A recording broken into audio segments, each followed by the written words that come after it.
Hello everyone. आज हम बात करेंगे डिबेंचर्स इशूड फॉर कैश।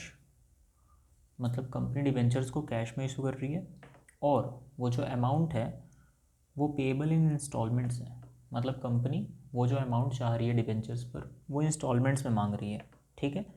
अब इंस्टॉलमेंट्स का क्या मतलब है कि कंपनी अगर एक डिबेंचर 100 रुपीज़ फेस वैल्यू का है, मतलब अगर एक डिबेंचर की फेस वैल्यू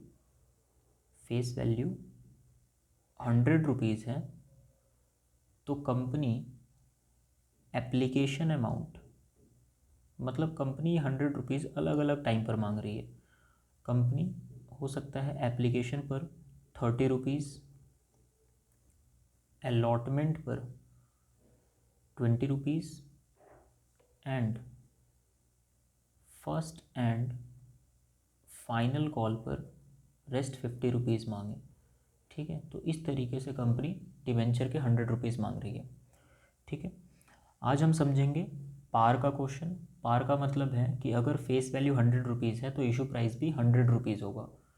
मतलब 100 रुपये वाला डिबेंचर 100 रुपये में इशू हो रहा है, मतलब पार पर इशू हो रहा है। ठीक है।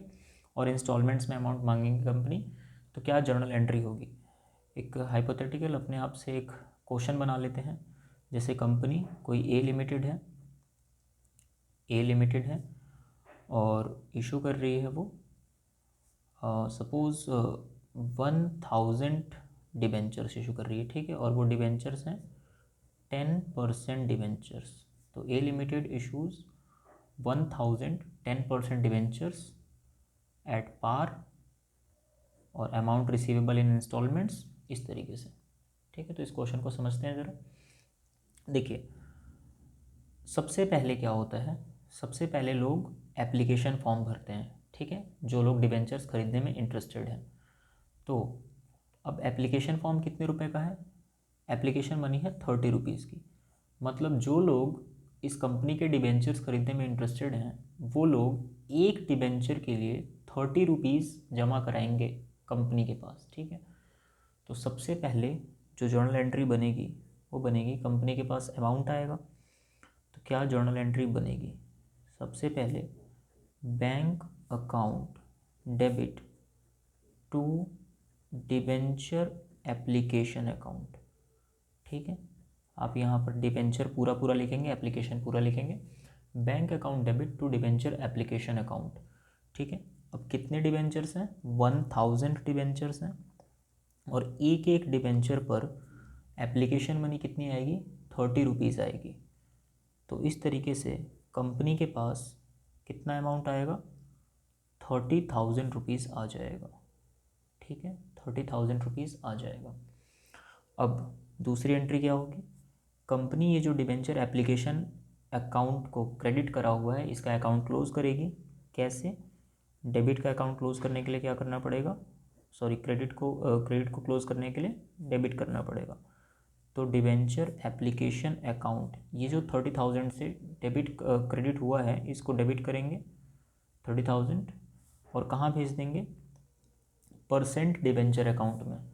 10% डिबेंचर्स हैं तो यहाँ लिखेंगे टू 10% डिबेंचर्स अकाउंट और ये 30,000 रुपीज़ इधर चले गए। ठीक है। तो पहले लोग फॉर्म भरते हैं, देन कंपनी उनको डिबेंचर से अलॉट करती है। अब आगे क्या होगा, थर्ड एंट्री, फिर कंपनी अलॉटमेंट का अमाउंट ड्यू करेगी। कंपनी अलॉटमेंट का अमाउंट मतलब 20 रुपीज़ पर डिबेंचर ड्यू करेगी। तो क्या होती है ड्यू करने की एंट्री, देखिए, debenture allotment account debit to 10% debenture account. ठीक है। अब कितने डिबेंचर्स हैं, 1000 डिबेंचर्स हैं। एक एक डिबेंचर पर कंपनी कितना अमाउंट ड्यू करेगी, 20 रुपीज़, क्योंकि अलॉटमेंट अकाउंट 20 रुपीज़ है। तो कंपनी क्या करेगी, 20,000 रुपीज़ ड्यू कर देगी। ठीक है। अब आगे, क्योंकि कंपनी ने ड्यू करा है मतलब मांगा है लोगों से, अब जो डिबेंचर होल्डर्स हैं वो ये अमाउंट देंगे कंपनी को। तो अब अमाउंट आएगा बैंक में, क्या एंट्री बनेगी, क्योंकि बैंक बैलेंस बढ़ेगा, बैंक अकाउंट डेबिट टू, ये जो हमने ऊपर डिबेंचर अलॉटमेंट का अकाउंट ओपन किया था डेबिट करके, उसे क्रेडिट करके क्लोज कर देंगे, डिबेंचर अलॉटमेंट अकाउंट, ठीक है, 20,000 रुपीज़ एंड 20,000 रुपीज़। अब ये कंपनी ने डिबेंचर्स पे अलॉटमेंट ड्यू करा and then allotment money receive कर ली। अब अगेन क्या होगा, अब लास्ट ये रह गया है first and final call. Company ये first and final call due करेगी, क्या एंट्री बनेगी, debenture first and final call account debit, ठीक है, टू 10% डिबेंचर्स अकाउंट। 1,000 डिबेंचर्स हैं, 1,000 डिबेंचर्स, और एक एक डिबेंचर से कंपनी को 50 रुपीज़ लेने हैं, तो 50 रुपीज़ कंपनी ड्यू करेगी पर डिबेंचर। तो इस तरीके से अमाउंट आ जाएगा 50,000, और यहाँ पर भी आ जाएगा आपका 50,000। अब क्योंकि कंपनी ने अमाउंट ड्यू करा है, अब ये कंपनी को रिसीव होगा, मिलेगा, और मिलेगा तो ये अमाउंट कहाँ जाएगा, बैंक में, बैंक अकाउंट डेबिट टू, ये जो हमने debenture first and final call का अकाउंट ओपन किया हुआ था डेबिट करके, इसको क्लोज कर देंगे, debenture first and final call account, ठीक है, 50,000 एंड 50,000। जर्नल एंट्रीज के नीचे मैंने नरेशन नहीं लिखा है, यहाँ पर आप लोग नरेशन लिख लेंगे। तो यहाँ पर आपका फर्स्ट एंड फाइनल कॉल का अमाउंट रिसीव हो गया और यहाँ पर आपका क्वेश्चन ख़त्म हो गया। तो ये था आपका, कंपनी कैश में इशू कर रही है इंस्टॉलमेंट्स में, और ये पार का क्वेश्चन है, मतलब 100 रुपये फेस वैल्यू वाला डिबेंचर 100 रुपये में ही इशू हो रहा है। कंपनी एप्लीकेशन पर 30 रुपीज़, अलॉटमेंट पर 20 rupees, first and final call पर 50 रुपीज़ मांग रही है, ठीक है।